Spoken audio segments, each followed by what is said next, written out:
YouTube. Hey everyone, welcome. We're doing another tier maker, and I've got two guest hosts with me. Sergeant Angry. Say hello, Sergeant Angry. Hello, Sergeant Angry. And HeavyHandSwings, who's dealing with some tooth pain right now, but he is sucking it up in more ways than Sergeant one. Angry. To say hello, Sergeant Angry. Hey, we're ranking the films of James Cameron, an incredible director who has a new movie coming out, Avatar 2, The Weight of Water? Do I have that right? The way of Water. I think we should talk about that trailer when we're done with this. So can I be honest? I haven't seen it yet, so I should probably react to that. Oh, maybe we should watch it, live. Can you do that on Twitch, or they still don't like that? Yeah, you can, and we'll do it at the end. Yeah. Didn't he do Congo with Tim Curry? What are you talking about? Okay, James Cameron has produced a lot of movies, but we're talking about the ones he's directed, and that is the difference. So here's the Congo thing. with Tim Curry. Someone's being a smartass. Was Tim Curry in that movie? I know Laura Linney was. I can't remember who else was in it. Was I thinking of the right one? Skipped that movie. Congo, Crazy Apes. Yeah, and I skipped it. So anyway, so Sergeant Angry and I are pretty passionate about a couple of his films, as a lot of people from our generation. HeavyHandSwings, a little bit younger, doesn't watch as many movies. He's more of a TikTok guy. Okay. I'm kidding. YouTube Shorts, please. YouTube Shorts, yes. Jesus Christ, Wheeler. And your camera cannot be turned.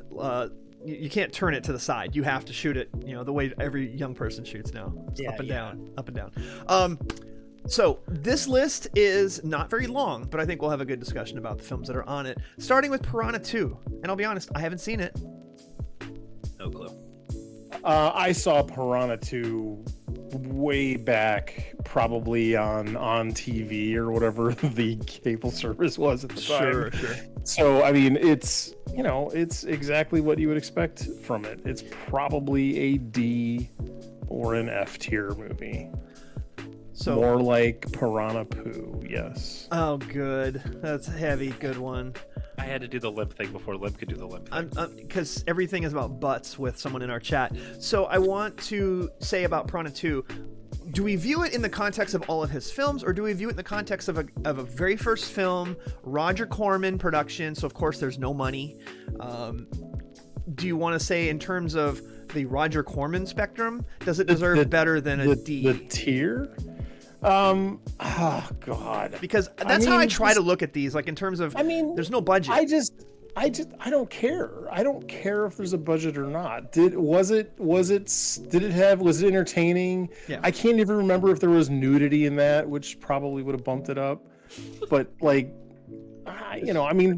again, I was young in the early 1980s, so yes.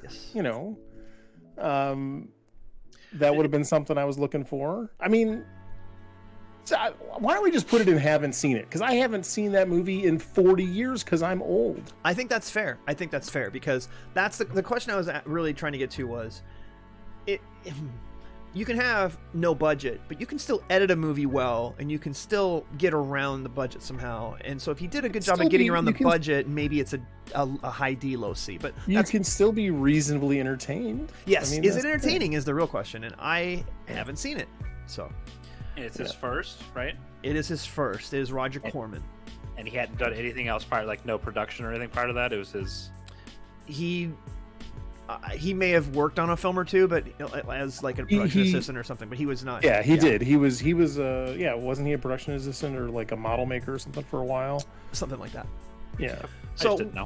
I think it's fair to put it in haven't seen because it's been so long for you, and the other two of us have not seen it, so we'll do that. Yeah. Then his first budget film, or with a budget film, was called The Terminator. And it's the movie that really pushed Arnold Schwarzenegger to the forefront. He did Conan the Barbarian. He did Hercules in New York before that.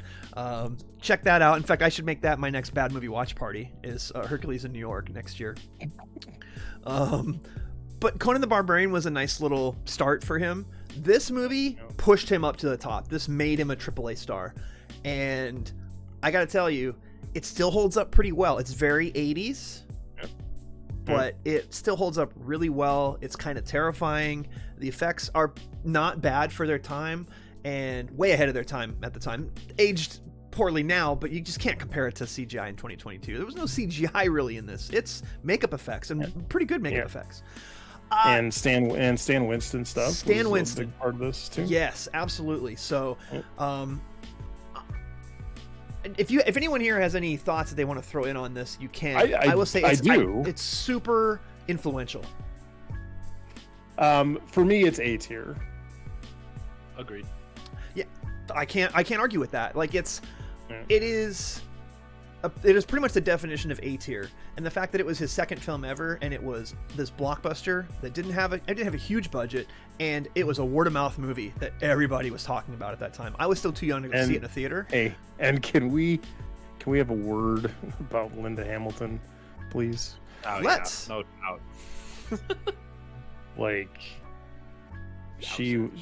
yowzers, and her feathered hair. Yep.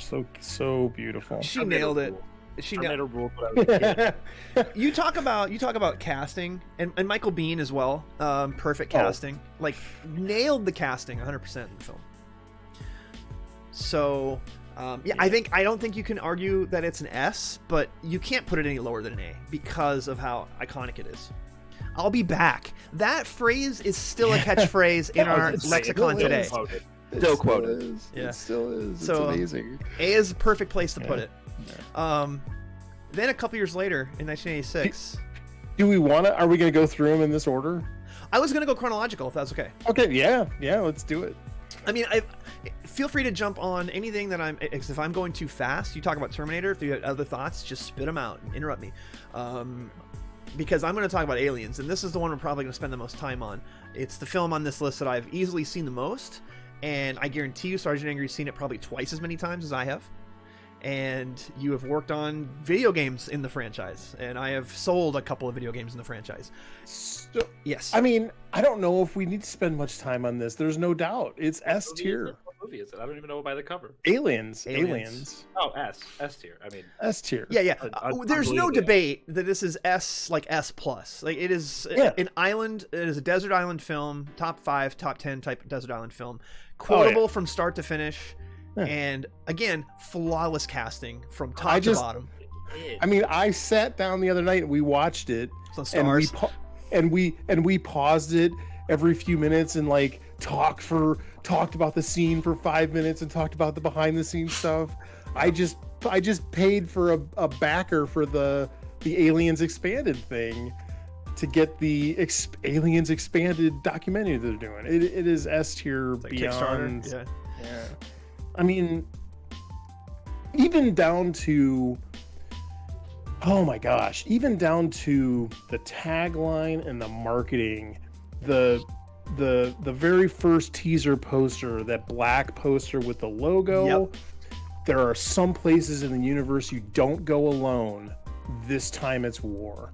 Like, just awesome. I'm trying to find that teaser. Oh, there it is. So good. There it is. There are some places in the universe you don't go alone. This time it's war. And let's spend just a little bit of time on the fact that Ridley Scott's Alien is an incredible fucking film. Oh yeah. It is amazing sci-fi horror, low budget, but doing so much with the budget and almost invented an entire genre of horror. And for James Cameron to come in and go, "This is the movie I'm making. It's not a horror film." It demystifies the aliens a little bit, but they're still really fucking scary. And when they move in packs, there's no.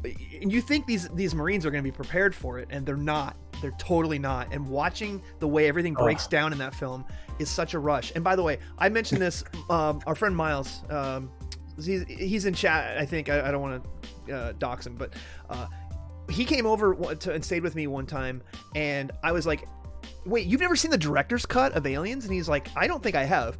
I threw that Blu-ray in, and we sat and watched it. And the extra scenes that are showing more of LV-426, of Newt and her family and stuff, you didn't get that in the original cut. And he's like, "I have not seen this." And I said, "Pay attention to something. This film goes almost 60 minutes before the first bullet's fired, and yet it is so good at building the world. It's so good at building tension. And when the first rounds are fired, it is just nonstop balls to the wall for the next 75, 80 minutes. Oh, I fucking love this movie. Hey, what was the name of LV-426 in the original script / novelization? I don't know. I'm hoping you'll tell me. I put it in chat because I don't want to pronounce that horribly. Acheron? Acheron. I know it's Acheron because that's a level in Metal Hellsinger, and they say how to pronounce it, so it's Acheron. It's Acheron. It's a it's whatever. It's one of the 9 circles of hell, I think. Right. Yeah. It's exactly. Heavy, do you have anything to say on this? I know me and Angry are gonna blab about it. No, I mean nothing that's gonna be like mind blowing or anything. But I watched this for the first time. I had to have messaged you a year and a half ago asking you if I needed to watch the regular version of the director's cut. So fun fact, I've seen the movie 3 or 4 times. I've never not seen the director's cut. So every time you've watched it's in the director's cut. So that's my question for you, Angry. Director's cut, better or worse? I mean, they're both S tier, of course, as far as I'm concerned. Of course. And Aliens wasn't. I think Alien, and I kind of got to give some credit to the 20th Century Fox people.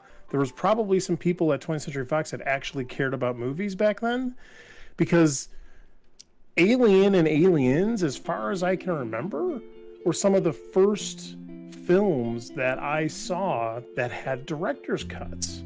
Yeah. And that were marketed as such. And like, this was back in when they did those the box sets on Laserdisc and stuff. Like, right. I want to say that Aliens was the first one of those. I got a good story. Can I tell this story? Please. I'll try. It's so funny. So here's my story. You said it. I got a story. Can I tell a story? It's story time. 1987, and I know the movie came out. Maybe it was 86, but I think that this happened in 1987. I know the movie came out in 86. I didn't see the movie because I was only 13 when it came out, and this is when you couldn't, it wasn't like they released the video. You couldn't go rent it a few months after it came out, right? My friend's mother gave me the novelization of Aliens. I also had the novelization. And I used to always read late at night. Like, I would always, I had a reading lamp or whatever, just a desk lamp by my bed, and I would read late at night.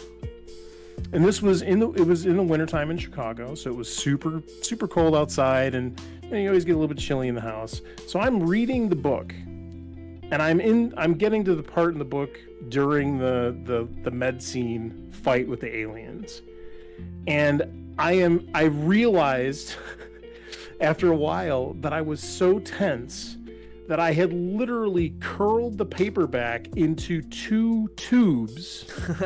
Both sides of it had curled it around into 2 tubes and was moving the book to read the lines.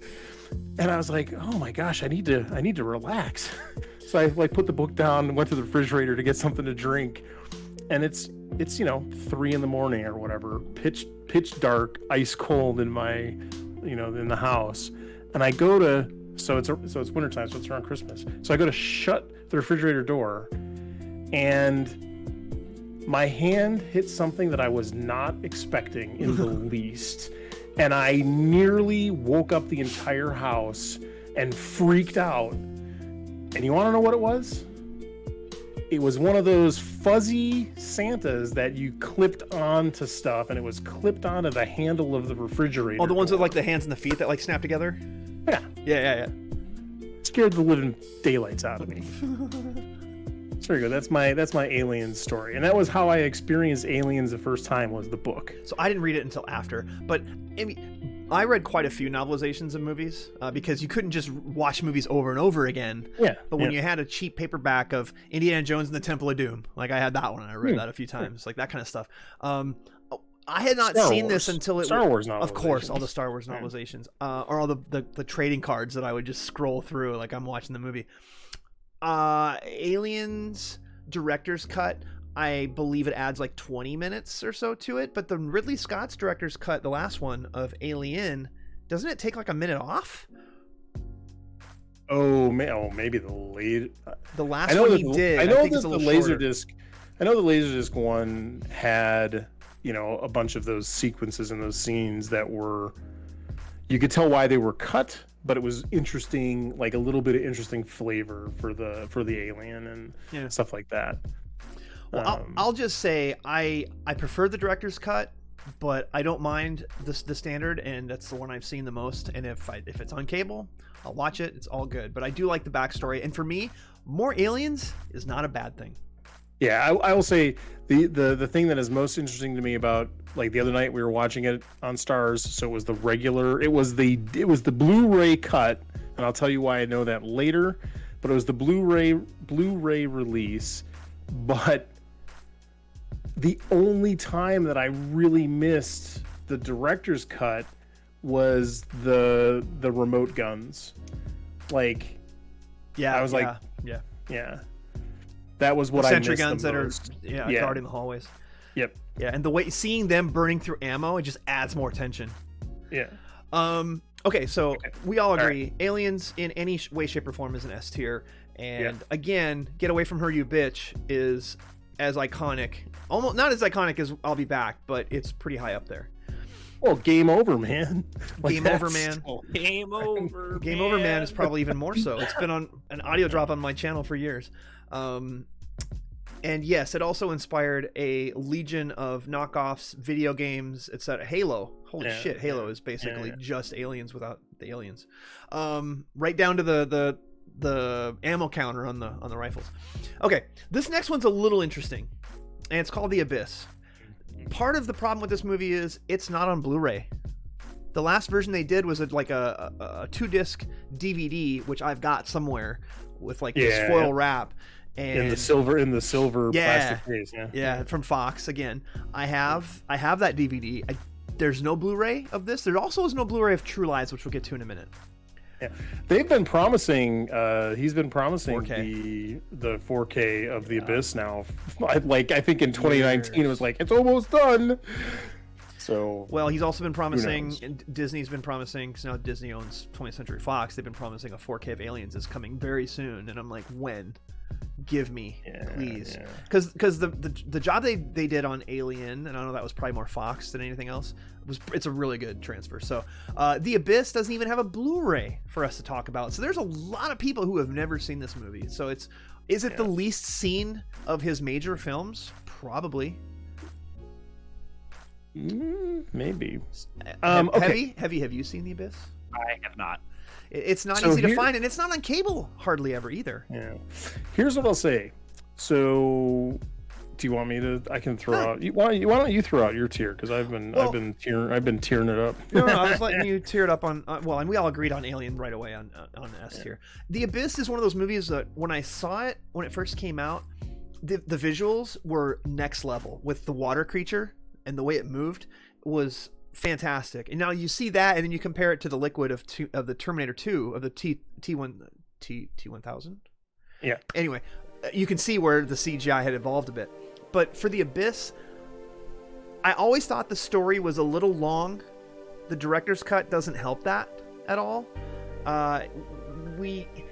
It's one of those that it almost answers too many questions for me. Like, it's kind of nice to get some answers at the end, but I loved the way they explained how he can dive that deep with the breathing of the liquid stuff through your lungs and how he adjusts to it. Like, that was super imaginative. I love things about this movie, and I love the performances. Again, it's cast really well. Mary Elizabeth Mastrantonio, Ed Harris, Michael Biehn again. Although Evil Michael Biehn is not quite as good as Michael Biehn in the other two James Cameron films up to this point, but still pretty fun to watch.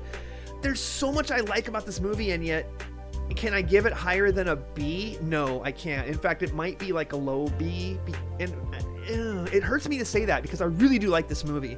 But the last time I watched it, parts of it didn't hold up too well for me. Yeah. So, for me, the theatrical release is like a C, and the director's cut is a B, because I did like that extra tying off some of the stories and some of the narrative of, the way that we're treating each other on our planet. And I just like that it tied off better in the director's cut than it did in the theatrical release. True. The ending made a little more sense, even though it was a little touchy-feely for James Cameron. It made a little more sense. Yeah. The side note to this is that the 3-hour making of documentary of The Abyss is like S tier. It's one of the greatest behind the scenes. Like one of the greatest behind the scenes videos. I would put that making of up there with the Hearts of Darkness, the filmmaker's Apocalypse, the making of documentary for Apocalypse Now. I put it up there with that. It's not as well known or as much acclaimed, and because it's not as easy to find. They don't have like a separate SKU of it, but it got packed in with that 2-disc set, and it's incredible. And I remember watching it going, they show you from soup to nuts the way they built that enormous tank that they filmed in. It's incredible. Well, I mean, it's worth it just to see the seething rage that Ed Harris has for James Cameron. Yeah. Oh, God, the behind the scenes is fantastic. Anytime you can see that kind of stuff and feel like you're kind of let in, like you're a fly on the wall, that's the best. And that documentary is worth every minute. So I'll put it as a B, because I think you're right. Like, the director's cut, it makes it a tiny bit better, but it felt a little long with the pacing, and then that just made it feel a little bit longer. But it is good to get a little more explanation behind what's happening and stuff. And again, oh man, it's such a good movie. I would love a 4K. If a 4K came out, I'm buying it, like hands down. Yeah. But he has made so many other films that are better than that, like Terminator 2. HeavyHandSwings, you've seen Terminator 2. Absolutely, S tier. HeavyHandSwings says S tier. Can you? I cannot argue that at all. Argue that? Heavy, what makes this S tier for you? I mean, everything. It's just it's not more iconic than the OG Terminator, because I think OG Terminator is cooler. I don't know about like pop culture wise. It's probably more relevant, but I don't know. It's just cool. Call of Duty Modern Warfare 2, the original, took the 1887 shotguns and the way you cock it by spinning it around in the air. They took it from this movie completely. I mean, everything about it. It's just, I mean, just like what you were saying about OG Terminator. It is the epitome of an action movie. It is super cheesy. It came out in 91. I saw it in a theater. It's one of the first R-rated movies I saw in a theater. Not the first, but one of. I was 2. But you've seen it. So you didn't see it in the theater then? No, I did not see it in theaters, no. But I like the movies more too because they ruined my dad's life, because my dad's name is John Connor, and it's all he's heard his entire life. God, no! Your dad's name is John Connor. I totally forgot. You told me that story. I didn't know that. That's hysterical. I love it. He's got a Terminator tattoo because of it. You have to. Cool, right? Yeah. Did he? Does he need help, like coming up with that nasty scar on his face, or? No. How does he feel about Christian Bale playing him in a movie? So, I will say this: I saw it in a theater. I remember it was the first movie I ever snuck a drink into or snacks into, because I was broke as shit. I was like a sophomore in high school. It was long. It was long. And yet there's not a minute I would edit out of it. It is, even when they go to Mexico and they do all that stuff down there, it's a nice little breather in between crazy action. It was ahead of its time with the CGI, the action to take. And by the way, let's speak about this for a minute. We all knew Arnold Schwarzenegger was the bad guy in the first film. They hid the fact that he was a good guy in this movie in all the marketing. So no, they didn't. Okay. Wait, and you're saying that in all the marketing, you're saying that until we got in the trailers, theater, yes, and we had that moment in the movie when we actually saw the film, you're saying that we didn't know that. I was under the impression that I remember being freaked out in the theater that he was actually the good guy. And because bad it wasn't, guy. Or he was not the bad guy in the second one. We'll have to go and find the original trailers and see. I think you're confusing me. I think you're getting confused with what you're saying. No, Arnold Schwarzenegger was not he was the good guy in the second film. Yes. And they did not push that in a marketing way. They did not play that up. So it was a bit of a surprise when you went into the theater. You expected him to still be the bad guy because he was the bad guy in the first one. Yeah. You don't remember that? No, I do remember it. It was absolutely not held back until you saw it in the theater. Okay. Maybe because you were a sophomore in high school, you didn't get that. It has been a long time. Well, there's a podcast I listened to, and they were talking about this movie, and they mentioned that as well, and I remembered that. Like, dude, I remember that, but I'll have to look it up and see. I want to find the original trailers and see, but we'll go with your word on it. Either way, it was the fact that they took his character and flipped it was pretty cool, and that there's someone who's even worse than him, who's a bigger threat than he was, and is of small stature. You know, they didn't just go and get someone bigger than Arnold Schwarzenegger, which would have been tough to do in the late 80s, early 90s. But to have someone who is of a smaller stature and who could be a menacing threat. I mean, Robert Patrick, hello, perfect. Start to finish, the movie is fantastic. I can't argue that it's better than Aliens, because it's not. It's not. But no, they're it's two not. different. They're two different Not. films, but they're both S+.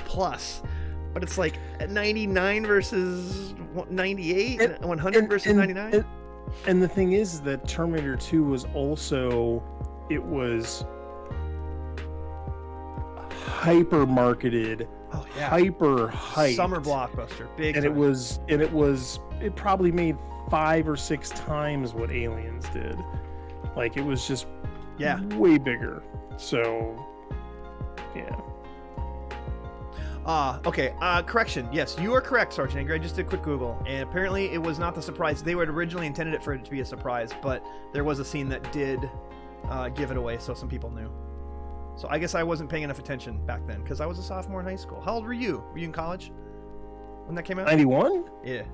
I was working in the video game industry, bro. Oh, shit. God, I forget you're fucking even older than me. All right, cool. Thanks. I needed that. Yeah, a little My poke. birthday's this month. Little poke. Smash that subscribe button. Yeah, be sure to like and subscribe. Be sure to like. And hit that bell to get notifications. Terminator 2 is a fantastic movie. Shout out Sergeant Angry. Look at that. He plays Destiny 2. Yay. Oh boy. It's S tier, it's S+, just S++ for Aliens. I mean, I don't know how you compare them. They're both fucking great movies. True Lies. This should be interesting because this movie, again, is not on Blu-ray, much less than 4K. Why? I gotta tell you. Go ahead. I went and I saw this movie in the theater. Same. I had a blast. Oh yeah. I did not expect the comedy. I just was thinking it was going to be some action flick. I think that this movie for me was more of a surprise because I wasn't expecting the comedic elements, and how much I actually enjoyed watching what's his butt, not Arnold, in this, and Tom Arnold. Tom Arnold. Yeah. He was good. Yeah. Great. Just great. I love it. I was just thinking about that scene when they do the subtitles at the beginning, and he's like, "This is low grade dog food or whatever," and it says, perfect Arabic, perfect accent or whatever. Yeah, the jokey subtitles. I was like, just good stuff. Bill Paxton being completely self-effacing in that movie. I've got a little dick. It's pathetic. Yeah, I mean, it's an A tier for me. Like, it was way more enjoyable than The Abyss in totally different ways. It's much more popcorn. HeavyHandSwings. Have you been able to see? He hasn't seen True Lies. Oh man. So I was working at Sam's Club. I was a freshman or a sophomore in college when this came out, and I remember one of the guys I worked with was a big movie buff, and he's like, "I'm going to see True Lies tonight." I'm like, "All right, cool. Let me know how it is, because I'm going to go see it Sunday with my dad." And he comes to work Saturday, and I was like, "How was the movie?" And he goes, "Arnold's back, baby." I remember, never forget him saying that. "Arnold's back, baby." And I was like, "I guess I'm going Sunday." I was already going to go. And it was the same thing that you're talking about, where you're just smiling for 2 hours straight. It's so well made. Again, perfect casting. Like Jamie Lee Curtis, amazing as his wife, being the homebody, and then the way that things flip in the end. I'm not going to spoil it for you, Heavy. You should check it if it's on cable sometime. You don't have cable. You should find it online. Yeah, I'll find a winky face legit source to watch it. Yes, I'm sure there's it's on video on demand somewhere from Fox. To your point, Angry, it is a really good popcorn film, and by the way, every time I'm in LA for E3 and we're at the Bonaventure, I just think of that movie, which they filmed a pretty iconic scene down by the elevators. So, and they even have a plaque on one of the at one of the elevators that says Arnold Schwarzenegger and James Cameron filmed True Lies, a scene in True Lies in this. It's fun. Iconic lines, iconic Arnold lines. Yeah. Did you kill people? Yeah, but they were all bad. And you're fired. But yeah, the humor. You're right. That's the thing I wasn't expecting is the humor. Tom Arnold and him back and forth, the way Tom Arnold is bouncing off of him. Is there a better role that Tom Arnold's ever had in his life? I mean, there's no second place. No. There's not. There's no second place. I think it's an A. Again, can't put it up with Terminator 1, but it's right behind it. Yeah. Oh, yeah. That's the appropriate spot. True Lies is on Hulu and Disney Plus. That's a big move, Corsair. Yeah, that's I like good, it. Cois. I like it. Good move. Okay, Titanic. Now he went some years between True Lies and Titanic. Titanic was 97. 90. I was working in the video store in 98 when it came out. 97. It was like September 1st, 98. I was still in Chicago when Titanic came out. So. It was 2 VHS tapes, and I remember the midnight opening was a huge fucking pain in the ass at my Hastings. Okay.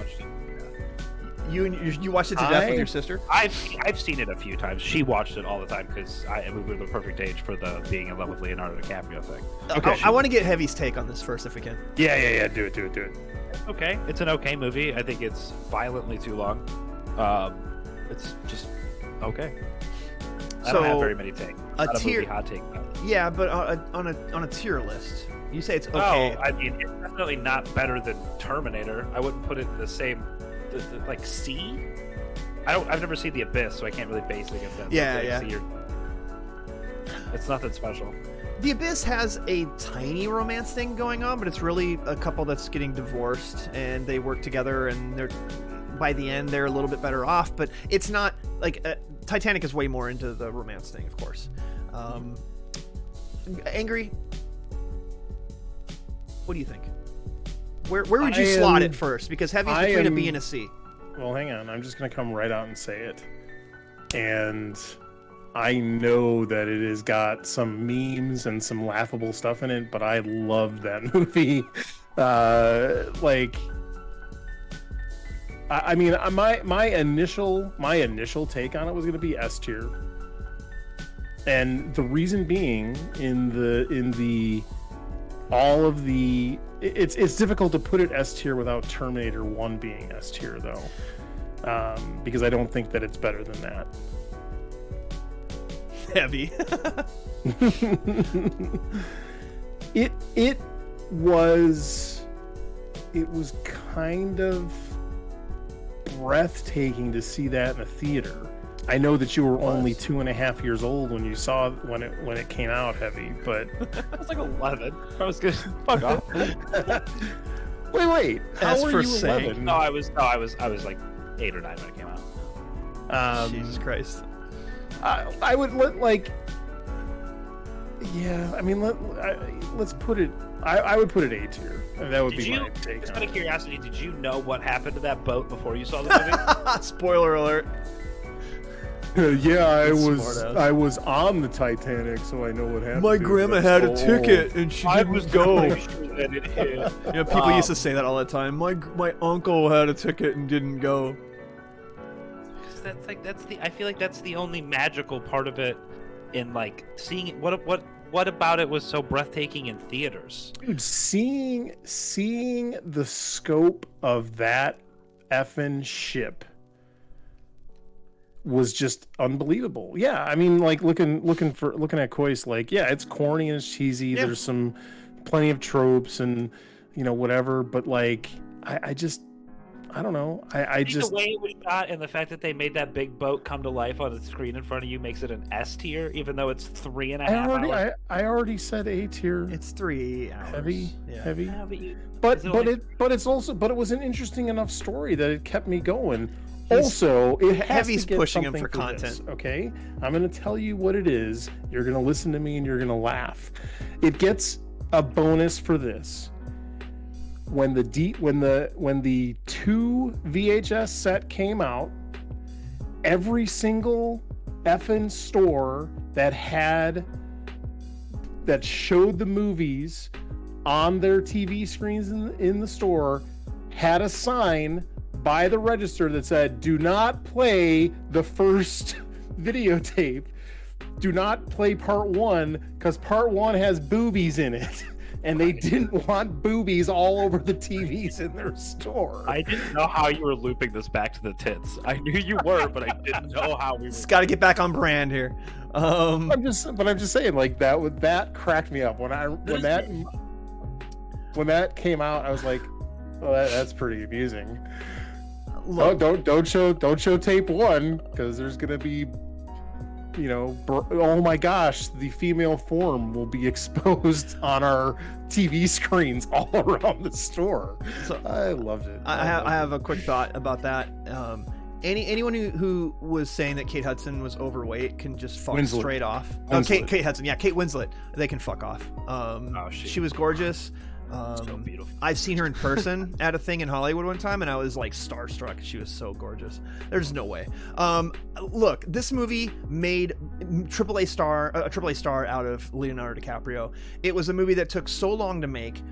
It made The Abyss look like a test pilot for something like this. The fact that he spent years. Hollywood thought he was losing his mind. They kept throwing money at it. He kept making the film and delays and everything in that. And then everyone's saying it's gonna sink just like the Titanic. And it became the biggest American film of all time box office. And wasn't go ahead. That was the movie. That was the first time I remember, and I'm sure it's not the only time, but that was the first time I remember hearing that it was partially financed. Wasn't it Paramount and Fox? Yeah, it was a joint venture. Like split the financing of it because it was costing too expensive. so much money. Yeah, they played around with the back end and home video rights and stuff like that. So it was the potential for this being a disaster was so big, and yet James Cameron was like, slow down, I got this, and put out a movie that was so massive and so iconic and so meme worthy now that now he can go off and fuck around and make Avatar for the next 20 years and deprive us of 4K discs of all the movies we love. There's so many things about Titanic that just kind of cracked me up and are such straight. They're so closely related to video games that it's ridiculous. The incompetent captain, the even more incompetent first mate, like just the tropes. Oh god. Look, I'm kind of with Heavy, and it's more of like a B for me. I know he had it kind of B and C. Seeing it in a theater the first time was an event, and you had to see it, and it was worth seeing in a theater. Watching it other times since on TV and stuff, it does feel longer than it did in the theater, and they're building up things, but dude, honestly, can Billy Zane be more of a mustache twirling one note bad guy? Like, I have problems with some of the casting in the film, I honestly do, and I don't know if it's the casting or the writing, but it wasn't about that, right? It's about the setup of you watching this gigantic fucking ship get pulled into the ocean.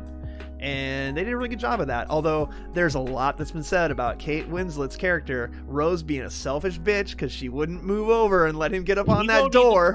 Oh, well, yeah. I mean, if he gets brought up in interviews, he just says, "I don't talk about that." Yeah, I know. Because even he's like, "Yeah, it's fucking stupid." Yeah, it's stupid. It was one of those things. Hey, we got to kill him off, so whatever. But there's a podcast to listen to, and they were joking about how at the end, here's her life, and they're going through her house, and there's all these pictures of her with her family and her husband that's not him, and yet all she's dreaming about is this guy that she banged one time on a boat like 60 fucking years ago. And then she throws that necklace into the ocean when she could have given it to her kids and like put them into rich for the rest of their lives. They did it more than once. Okay, they did it more than once. for a weekend. It was a weekend anyway, fling on a just- boat. No, you're right. You're right. Look, for me, it's like a high B. It's better than The Abyss. Honestly, it's so well crafted. It is much easier to watch than The Abyss is. Yes. So is it a low A? Is it higher than True Lies? Like, for us, like, I'm sure most people watching this would say Titanic is better than True Lies, but I trust you. Put it where you want. I think B's right in the middle of everything that everybody said. it's high B or low A for me. I'm feeling high B. I can even concede a little bit of my C and lean more towards Well, B. I we wasn't including cultural relevance at all. Well, we know. because Well, we know heavy is high B. Hey. Loading a bong now. All right, Corsair, when has Billy Zane given range in a movie, though? Like, I get you. It's probably more the Wait, writing. But when has Billy Zane acted with any range? Don't say The Mummy. Wait. Billy Zane, wasn't he in? He was the main bad guy in The Phantom? No. Oh my God, that movie. Oof. The movie with Sam Neill and Tombstone? Jurassic Sniper? Park. Dead no, Calm? no. Survival Island? Dead Calm. Dead Calm. Oh, I have not seen Dead That was- Calm. Is he good in that? Dead Calm, dude. You should see Dead Calm. All right. I haven't watched it. I haven't watched it. It's probably been 25 years since I saw it. But Dead Calm. He's good in it? That Okay. is- All right. I mean, I was asking the question knowing there was probably a good answer. I just haven't seen it. Yeah. The next two are going to be kind of quick ones to run through because he was so in love with Titanic that he basically just conned the studios to give him more money to go make a couple of documentaries. Ghost of the Abyss, which I have seen, and Aliens of the Deep, which I have not seen. So Ghost of the Abyss is just basically spending more time showing what the Titanic is like underwater with all those high-res the one cameras in That they did in, like 3D and shit? Yes, it was Okay, 3D and like museums and stuff. You can go see it on IMAX and stuff. It's pretty old, and it's been on cable and stuff before, and I've seen it on home video. It's an interesting documentary. It's more of a companion piece to Titanic to be able to get to see close-up views and the way things compare to real life, and their level of detail to the way they built that the detail in the rooms and the plates and the silverware is all exactly like it was, and it's because they were able to send that rig, those two rigs down there and film everything and get a feel for everything. So it's pretty cool. I would say as a companion piece, it's no better than a C, but it's a pretty decent documentary. yeah. I've seen that. I've seen that one, and I only vaguely remember it. But yeah, it's fine. The other one I don't think I've seen. I have not seen Aliens of the Deep. Soma says it's superb. It's more focusing on the different types of creatures that live that far down, which is cool. And I would probably like to watch it. I just have never seen it, so I'm going to put it in haven't seen. Which leaves us with one movie. Aliens of the Deep is pretty good. Ghost of the Abyss is actually better than Titanic. It's actually much more fascinating because it's the good parts of the movie, which are the cool parts of the ship, plus the real thing. So somebody likes documentaries more. I get that. I do. Sebastian Skelly has a take on Avatar. It's Dances with Tall Smurfs. That is the best reduction of 4 words to describe a movie. I saw this in IMAX on a big ass fucking screen in 3D opening weekend, as a lot of people did. I enjoyed it, and then I tried watching it again, and God, I couldn't give a fuck.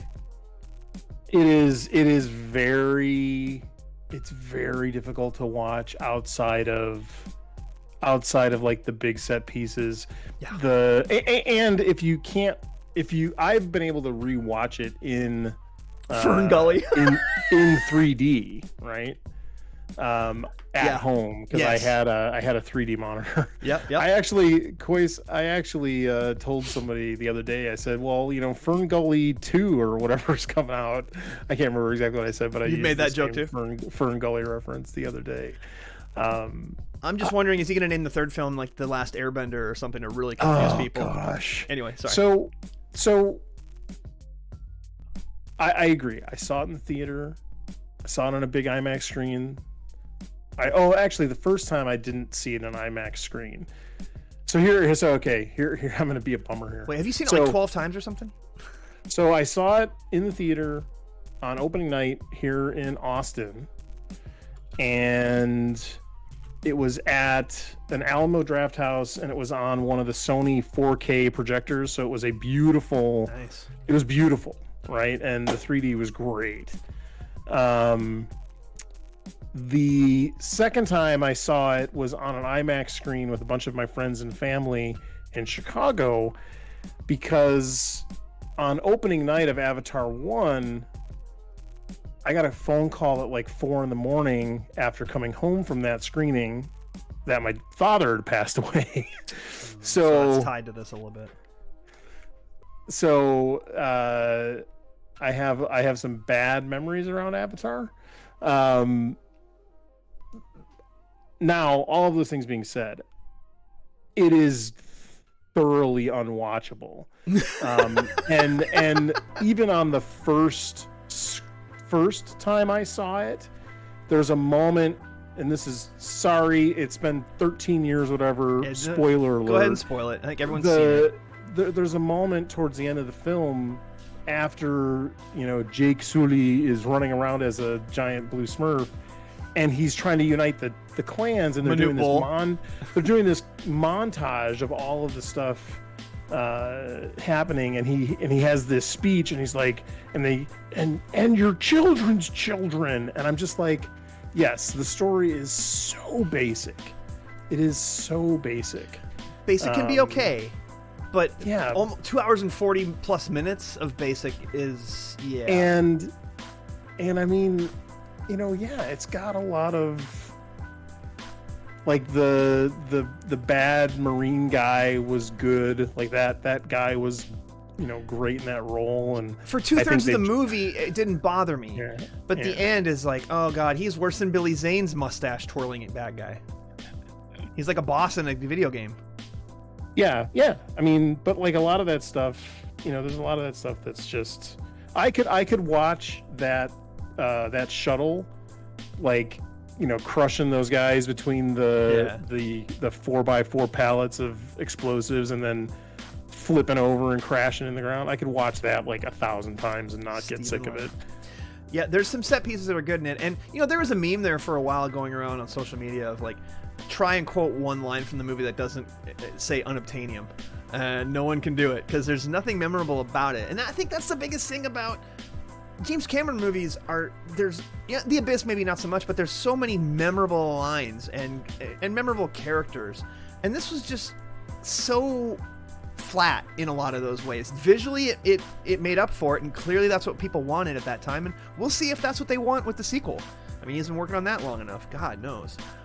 But yeah, I walked out of the theater like, wow, that was fun, and then I slept on it, and the next day I went, I don't think I want to watch that again. And I tried to watch it again. I bought the Blu-ray, and I went, we didn't even get through like the first disc. I'm like, God, this is so fucking boring.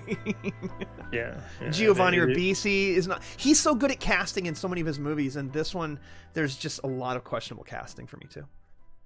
So where do you put it on this list? Oof. Heavy? C. What was that, Heavy? D.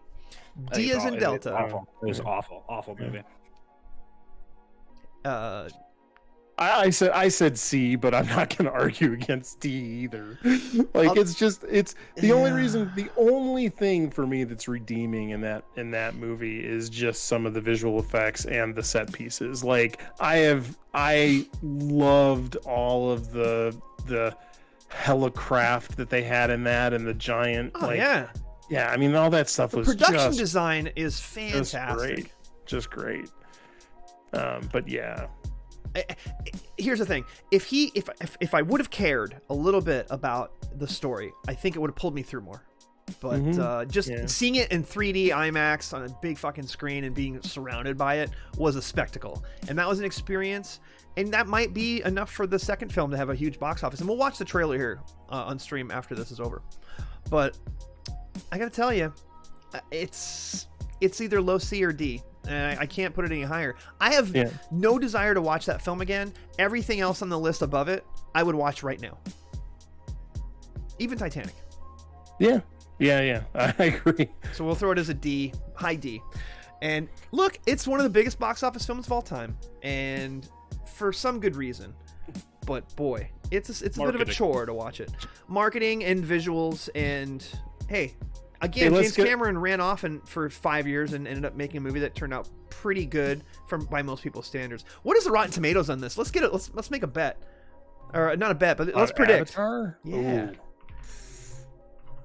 I'm gonna say it's like 70 for critical acclaim and like 90 for customer or audience. For Avatar? You're saying 70 and 90? Is that what you're saying? 70 critics and 90 audience. Wildly hated? So what do you predict it? Wasn't it like I thought everybody hated that movie. I honestly don't remember. I have it up on screen. Julian, what do you think? I'm gonna go like oh god, see, I don't use Rotten Tomatoes. I'm gonna say like 65 and 70. So it's 82 for both. Wow, that's so fucking incredible. Kind of splits a little bit. Yeah. And the critic consensus, it might be more impressive on a technical level than as a piece of storytelling, but Avatar reaffirms James Cameron's singular gift for imaginative, absorbing filmmaking. There you go. Yeah. That's honestly a pretty good backhanded compliment, but it sums it up. Well, no, but it's actually correct. Yeah, it's visually impressive. So yeah, I'll have to watch the trailer for the second one here in a minute. But I would not have predicted 82. I would have probably said 68 critics. Well, I'm sorry, wait, 69. 69. No. And, one of the negatives of Avatar is that it didn't have the same Titanic boobies. Oh boy, here we go. Yeah, they were Bluebies in that movie, right? Well, didn't they have like Bluebies? Bluebies. If anything positive came out of this tier maker, folks, thank you so much for watching our tier maker about Bluebies and also every other James Cameron film. We ranked Bluebies and then all of the other James. Be sure to join us next time when I have these two on to rank pornographic film actors and actresses. No, I'm just kidding. That one's in the Discord. I hope you enjoyed watching. Thanks for watching.